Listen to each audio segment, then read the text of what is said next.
Hi friends, Hanuman movie చూడని వాళ్ళు ఉంటే వెంటనే చూసేయండి. చాలా రోజుల తర్వాత ఒక మంచి ఈ సినిమా చూసామన్న ఫీలింగ్ అయితే ప్రతి ఒక్కరికైతే ఉంటుంది.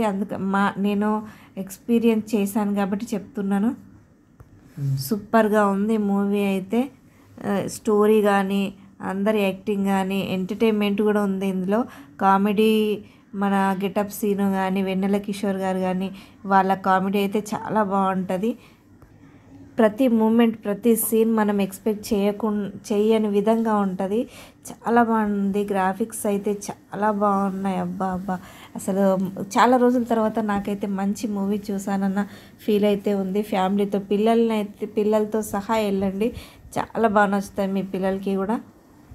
ఇంకా సినిమా స్టోరీ విషయానికి వస్తే, ఇట్లా రివ్యూలా చెప్పడం కంటే రియల్గా వెళ్ళి చూడడం అయితే చాలా బాగుంటుంది. ఎందుకంటే రివ్యూలా చెప్పే విధంగా లేదన్నమాట సినిమా.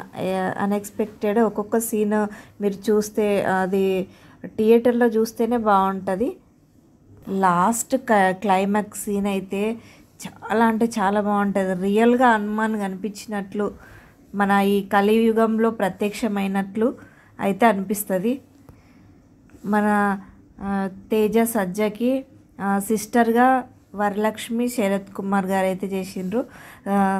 తను యాక్టింగ్ కూడా చాలా బాగుంది. ఇందులో సెంటిమెంట్గా తనైతే తన పూర్తి ఎఫెక్ట్ అయితే పెట్టింది ఈ మూవీలో. చాలా బాగుంది తనది కూడా. నెక్స్ట్ విలన్ పేరేంటో తెలియదు కానీ తనది కూడా చాలా బాగుంది. ఇందులో ప్రతి ఒక్కరిది మంచి క్యారెక్టర్స్ ఉన్నాయి. వాళ్ళకి తగ్గ క్యారెక్టర్స్కి వాళ్ళు కరెక్ట్ న్యాయం చేసినట్లు అయితే అనిపించింది. చాలా బాగుంది మూవీ. ఇంకేం ఆలోచించకండి, వెంటనే వెళ్ళండి. రివ్యూ కానీ, ఏదైనా స్టోరీ కానీ అట్లా విన్నప్పుడు మనకి మంచి అనిపించదు.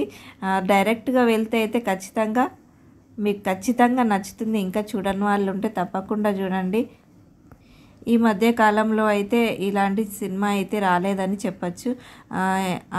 ఆదిపురుషు కంటే కూడా నాకు బాగా నచ్చింది. కూడా అదంటే గ్రాఫిక్స్ అందులో బాగాలేవు కదా, ఇందులో అయితే న్యాచురల్గా చాలా బాగున్నాయి గ్రాఫిక్స్ కూడా, స్టోరీ కూడా.